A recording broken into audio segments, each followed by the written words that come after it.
tribunales y que saltó y se dio a conocer desde el viernes y desde entonces está provocando numerosas reacciones. Quien está cada vez más cerca de sentarse en el banquillo de los acusados es precisamente la pareja de Isabel Díaz Ayuso.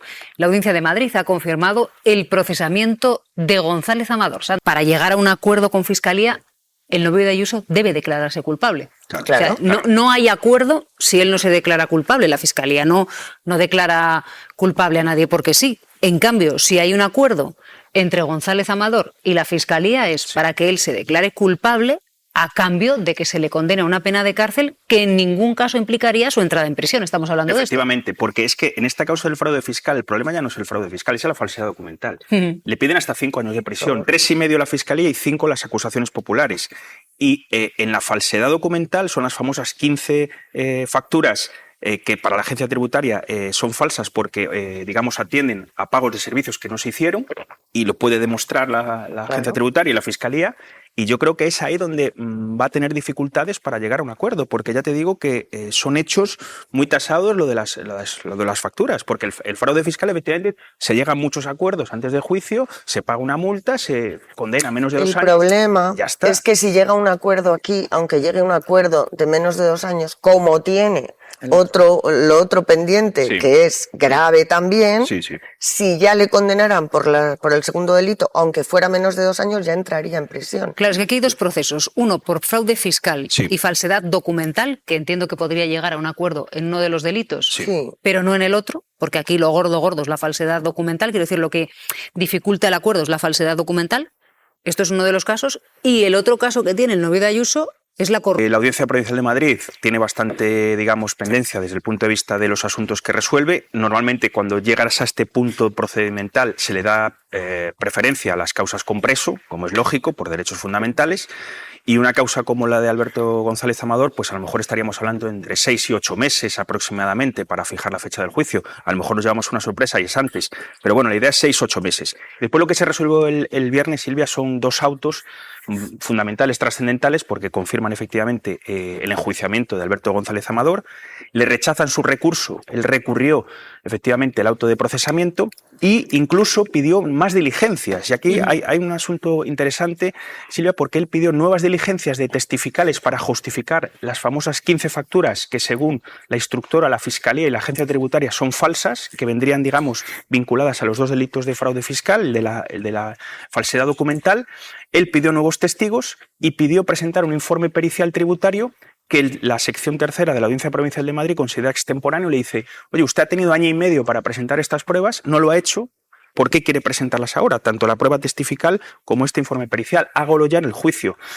La idea que esconde todo esto es esta estrategia de defensa que tiene Alberto González Amador de tratar de dilatar la medida de lo posible el procedimiento en la Audiencia Provincial de Madrid a la espera, ya lo hemos contado en este programa, de lo que sucede en el juicio del fiscal general. Porque ellos tienen una estrategia muy clara y muy centrada de que si una condena del fiscal general habría vulnerado sus derechos fundamentales, con lo cual con esa vulneración podrían ir a Plaza Castilla, los juzgados ordinarios de Madrid, a pedir la nulidad. Eso es una estrategia que estamos viendo cómo ha desplegado tanto en el juicio del fiscal general como en el recurso que ha resuelto la sala en la audiencia provincial y que rechaza ahora, o ha rechazado el pasado viernes, y que le deja ya a las puertas de sentarse en el banquillo por fraude fiscal y falsedad documental. Claro, dices que faltan, que estaríamos hablando de que el juicio podría empezar a celebrarse entre 6 y 8 meses. Sí. ¿Eso le haría coincidir en los tribunales con el juicio de la Kitchen, por ejemplo? Por ejemplo, se van a solapar, yo creo que 2026 va a ser un año de juicios y se van a solapar varios en el tiempo, porque evidentemente tenemos ya uno en febrero, que es el del hermano del presidente del gobierno, que ya lo hemos conocido, y probablemente este de Alberto González Amador sea, pues eso, puede ser primavera, puede ser junio, incluso podría ser, ya te digo, depende de cómo esté el Tribunal Juzgador de Asuntos a principios de otoño, con lo cual sí que se van a solapar en el tiempo y tendrán una influencia sobre la situación política varios juicios. Claro, es que podría coincidir con el juicio a la Kitchen en los tribunales y podría coincidir con varios procesos electorales en marcha, como por ejemplo las elecciones en Castilla y León, si le ponen fecha muy pronto, muy pegada a marzo, o podría coincidir, en función de cuándo elija fecha Moreno, con las elecciones en Andalucía. o si esperaban que el alto voltaje se terminaba hoy. Landaburu. Bueno, yo aprecio mucho los intentos de señalar alguna fecha, pero es que desgraciadamente aquí no hay manera de saberlo. Hay cosas que van rapidísimo, no sabe uno por qué exactamente, y juicios que se eternizan. Y no hay más que verlo. La Gürtel y la Kitchen datan de mucho tiempo atrás. Es verdad que este es un juicio más sencillo, pero que tendría que haber estado ya en proceso de juicio hace tiempo, porque realmente tenemos la confesión de una de las partes. Mi vaticinio es que va a llegar a un acuerdo porque no se puede permitir entrar en prisión. Bueno, cualquiera lo intentaríamos, esto es inapelable. ¿Y por qué no tiene defensa posible ya? Una vez que has admitido la situación es muy complicado. Y si se le han vulnerado sus derechos fundamentales, cosa que yo en absoluto creo, eso se está dilucidando en otro juicio. Pase lo que pase con el fiscal general, pase lo que pase, su escenario es doble, por cierto, que no lo hemos mencionado aquí, porque hay otra pieza separada por soborno o cohecho, por corrupción en los negocios, corrupción en los negocios, cohecho privado. Es decir, que es que tiene un escenario complicado. Él en el juicio, perdona Silvia, en el juicio del fiscal general se dio por condenado en la causa de fraude fiscal. Cuando tú dices, claro, va a llegar a un acuerdo, pues él de momento en el juicio dice, soy víctima de un atropello por parte del Estado y de la agencia tributaria y me doy por condenado en el juicio del fraude fiscal. Lo que parezca, pero lo que dijo el abogado en su nombre es, ciertamente se han cometido 2 delitos y sale un periódico que se come la mentira. La condición de confeso solo se adquiere delante del tribunal y no estábamos en esa fase. La condición de confeso, fíjate, se puede adquirir, por ejemplo, ante la policía. Sí, a ti la policía evidentemente, pero pues sí, señor, estamos hablando de un procedimiento judicial, porque tú sabes exactamente solamente en negociaciones de estas ya se hay produce la documentos condena, de todo tipo pero que tú tú te puedes intercambias. declarar confeso en la instancia. Un momentito, lo cual no quiere decir eso que no le anula tu gravedad en declaración. absoluto. Un momentito, porque si no luego en casa no Ya. nos entienden. Vamos a ver. Él, hasta el último momento, González Amador, el novio de Ayuso, no tiene por qué declararse culpable, ¿eh? Claro que puede ir a no. juicio por fraude fiscal y falsedad documental y decir, Y oiga, pelearlo. yo me arriesgo y, oiga, igual salgo inocente si no he hecho nada, o si salgo culpable, pues va a la cárcel. Sí, sí, sí. O sea, lo que evita un pacto es que él se declara culpable, paga lo que tiene que pagar por un lado y por otro lado acepta una pena de prisión que en ningún caso le obligaría a entrar en prisión. Efectivamente. Pero el pelearlo puede pelearlo hasta el final, por supuesto. Perfectamente. Yo creo que va más en la estrategia de pelearlo, visto los precedentes que tenemos de este caso, que llegar ahora a un acuerdo que sería algo, bueno, podría hacerlo, pero sería algo muy sorprendente después de cómo ha derivado todo, ¿no? Si no llega a un acuerdo es porque tiene otro juicio y sabe que ese acuerdo puede no librarle de la cárcel. Pues a mí me parecería lo lógico. O sea, él dice, soy inocente. Sí, claro, pues si él lo cree, tiene todo su derecho. Lo lógico es que pelee por su inocencia en los tribunales, sí, es decir, que no haga un acuerdo con la Fiscalía, que ratifique ante el juez, sino que diga, oiga, yo, González Amador, soy inocente. Voy con todo al proceso a demostrar mi inocencia. Es lo lógico. A mí me da la sensación, después de ver su declaración el otro día, que va a intentar anular toda la acusación de falsedad por la que iba a hacer un pacto. Porque él lo que dijo es, vamos a ver, si yo tengo un pacto cerrado con el que me quito de en medio este asunto, con el que acepto, si mal no recuerdo, 4 meses era por delito, dijo el fiscal. Tengo un pacto a punto de firmarlo y no solo no firmó ese pacto, sino que me crea un problema mucho más gordo por el hecho de que el fiscal general del Estado, que es su acusación, porque él es la acusación en ese caso, ha filtrado mi declaración y ha vulnerado mis derechos. Yo creo que ahí habéis hablado de la animadversión de Lastra, pero a mí me parece un testimonio muy relevante también el del fiscal del caso, el que estaba negociando ese acuerdo, en el que dicen, a mí me sacan deprisa y corriendo del fútbol para darle el documento a la porque había un bulo en un periódico de gran tirada. Mintiendo. Te vi el otro día. Yo por lo que he visto el otro día... Lo que está por probar es si el fiscal general del Estado ha vulnerado los derechos fundamentales pero en eso particular. Está en ese juicio y es a posteriori. Eso no anula que él cometiera ciertamente dos delitos Es que eso no lo con sabe. falsedad y el cohecho. Eso no anula. Había Luego hay una otro delito negociación si entre es la que se Fiscalía y un produce... Ahora particular quiero, que ha ahora quiero reventado. contestar Brevemente, porque esto. era el turno de Irene, acuérdate. Así, Que lo reivindico, que lo reivindico. Muy bien. No, pero Yo, quiero que les quede una cuestión en la cabeza que el otro día me sorprendió mucho. Como nos estamos viendo el juicio del fiscal general del Estado, así minuto a minuto, como si fuese una serie de la mejor plataforma de Radio y Televisión Española, pues claro, el novio que no quiere conformar, que ya no se va a declarar culpable, y el abogado, que hombre, que tampoco van a cerrar la puerta. Los dos en la misma sesión en el juicio al fiscal general del Estado. Es que Irene. aquí es muy importante la cronología de los hechos. O sea, aquí hay un señor que está negociando con la Fiscalía un acuerdo y en ese contexto su abogado dice ciertamente se han cometido dos delitos, por lo tanto, delincuente confeso, confesar, o sea, confeso, participio del verbo confesar, no del verbo condenar, del verbo confesar. Que él lo ha confesado no cabe ninguna duda, aunque ese acuerdo no llegara a término. Y sigo, que yo también os he escuchado a todos. Se está produciendo esa negociación. Después hay un montón de periodistas de Madrid, por lo que hemos visto, que se enteran de esa negociación. Y ante la situación de que eso se va a desvelar de una forma que en la Comunidad de Madrid y en el gabinete de la presidenta presumiblemente se dan cuenta de que no les es favorable, como ha hecho Miguel Ángel Rodríguez en otras ocasiones, sin ir más lejos, cuando se cargaron a Pablo Casado, por ejemplo, es de manera preventiva lanzar una noticia falsa que desvía la información del meollo de lo que está ocurriendo, que es que está negociando en la pareja de Ayuso con la Fiscalía.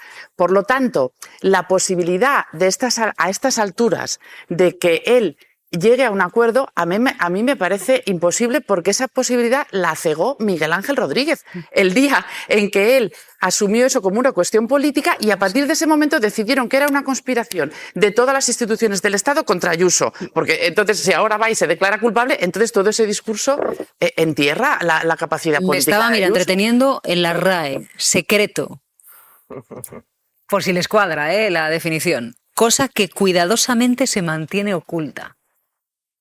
Juzguen ustedes si esto lo era o no lo era. Vamos con otro proceso. Ya hay fecha para llegado al Ecuador, que ahora mismo queda probablemente, digamos, los testimonios de mayor calado de este juicio. Sí. ¿Qué se espera del testimonio del periodista Miguel Ángel Campos, de la cadena SER, del testimonio de los agentes de la UCO y del testimonio del fiscal general del Estado? Bueno, viendo o leyendo el auto de procesamiento, efectivamente los testimonios de esta semana son definitivos. Estamos en la última semana, la batalla final para el fiscal general del Estado. Se juega, recordar, hasta 6 años de prisión, nada más y nada menos, el representante de los 2.800 fiscales del Ministerio Público en este país, con lo cual ya no solo su declaración, que será el miércoles por la tarde, prevista, porque estamos viendo, efectivamente, que dependiendo de qué testigos se está demorando o no las declaraciones, sino también de los periodistas que faltan por declarar, entre ellos el periodista de la cadena SER, efectivamente, que aparece en el auto de procesamiento como la persona que habría recibido, según el instructor Ángel Hurtado, el correo electrónico reservado por el que el fiscal general se sienta en el banquillo.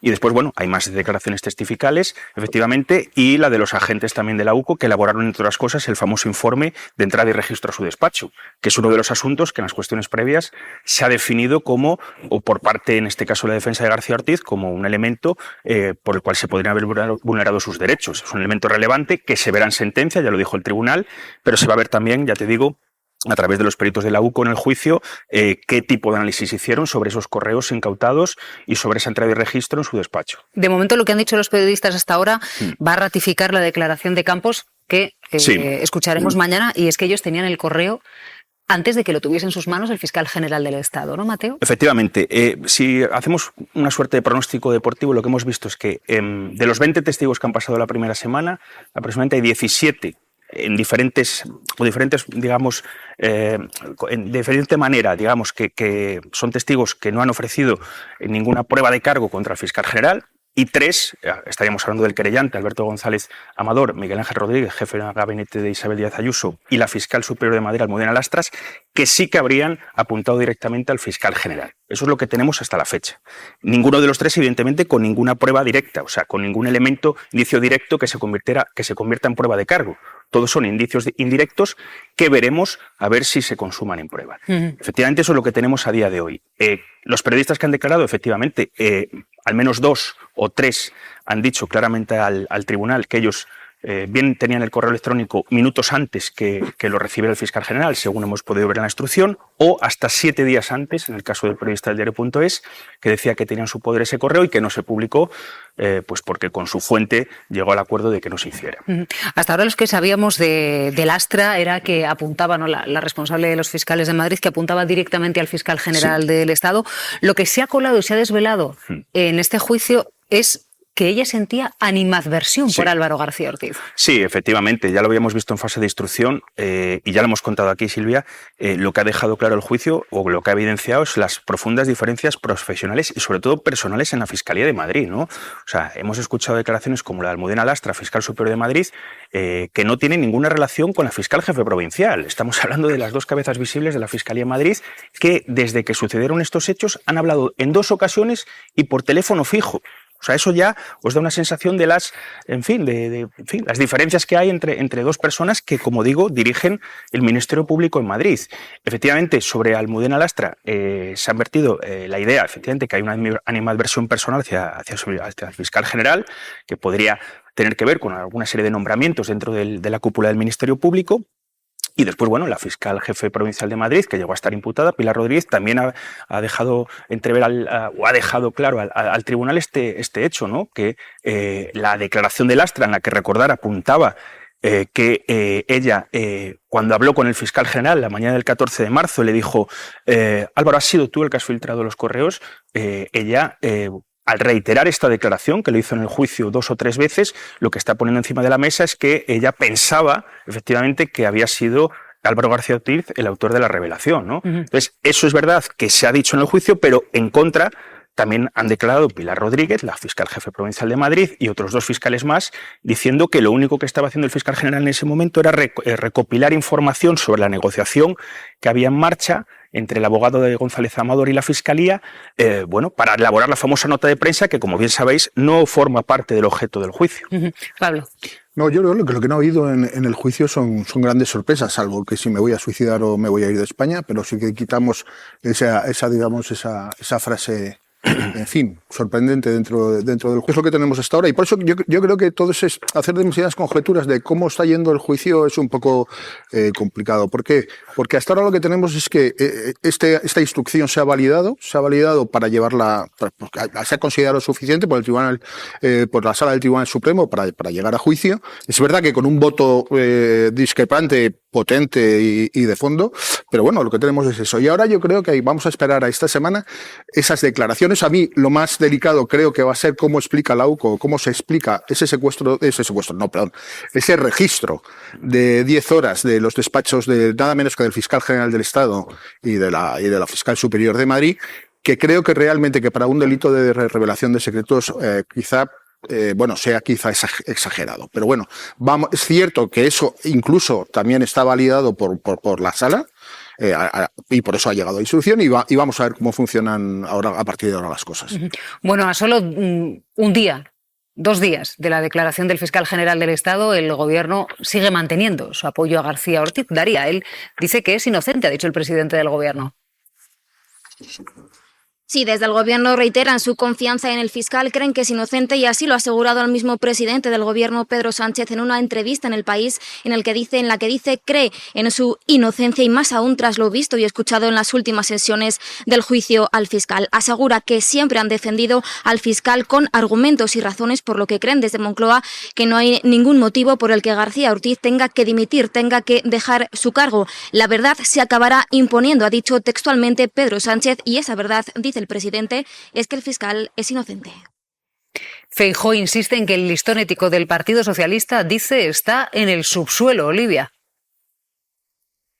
Desde el Congreso del Partido Popular en Sevilla, Feijóo ha dicho que el listón del Partido Socialista está en el subsuelo porque quien tiene que perseguir los delitos está en el banquillo. Pero quien ha sido más crítica con este asunto ha sido la vicesecretaria Cuca Gamarra. En una entrevista ha acusado directamente al fiscal general del Estado de actuar bajo las indicaciones de Pedro Sánchez para perseguir a un adversario político del presidente del Gobierno. Gamarra ha acusado a García Ortiz de perseguir a un particular con un objetivo político. Asegura que el fiscal general del Estado es un instrumento de Sánchez, quien ha puesto a la Fiscalía al servicio del sanchismo, una situación, asegura Gamarra, que no se ha visto nunca en la democracia española. Escuchamos ahora las palabras de Alberto Núñez Feijóo, así se refería en Sevilla al juicio contra el fiscal general del Estado. El listón ético del Partido Socialista está en el subsuelo. Que quien tiene que perseguir los delitos, que es el fiscal general del Estado, está sentado en el banquillo investigado por cometerlos. ¿Cómo lo ves tú, Landaburu? Pues yo te diré, Silvia, que en los próximos años se va a estudiar este juicio en las facultades de Derecho como un caso claro de lo que no debe ser el proceso penal. Porque es que es el ejemplo perfecto de la antijuridicidad, el ejemplo perfecto de alguien que confiesa cometer delitos y utiliza la justicia para encubrirlos y acusa al que los investiga. Esta es la situación. Nunca se debió llegar a este juicio. No hay un solo indicio. Por supuesto, no hay una sola prueba. Por supuesto, no hay ni siquiera la sospecha de una autoría culpable. Es que no hay nada de esto. Es que lo que tenemos es, al contrario, un montón de testimonios de periodistas diciendo que no fue él, que no fue su fuente, que lo tenían antes. Todo esto se ha demostrado. Y por la contra, lo único que tenemos es una fiscal que además tiene un claro sesgo, como nos han contado el compañero, de animadversión, que dice que ella creyó, que ella pensó. Vamos, bajo el criterio de yo he creído o yo he pensado, no se puede llevar a nadie a juicio. Es que directamente no se puede, porque el derecho penal tiene garantías y límites, porque es el último elemento de intervención del Estado sobre las personas. Y aquí no hay un solo elemento que haga pensar que fue el fiscal general del Estado y no los otros 500 que lo tenían. Que además lo tenían antes que él. Antes que él. Y esta es la situación aquí. Y yo de verdad no me canso de decir que hay que denunciar este tipo de actuaciones, porque hoy le afecta al fiscal general y mañana puedo ser yo, o tú, o Pablo, o Irene, o quien fuere. Y la garantía de la justicia igualitaria, protectora, ecuánime, para todos es fundamental, es un ejemplo de la democracia. Y la mera creencia de una persona no puede ser la base para condenar a otra, porque eso es claramente inquisitorial y por tanto antidemocrático.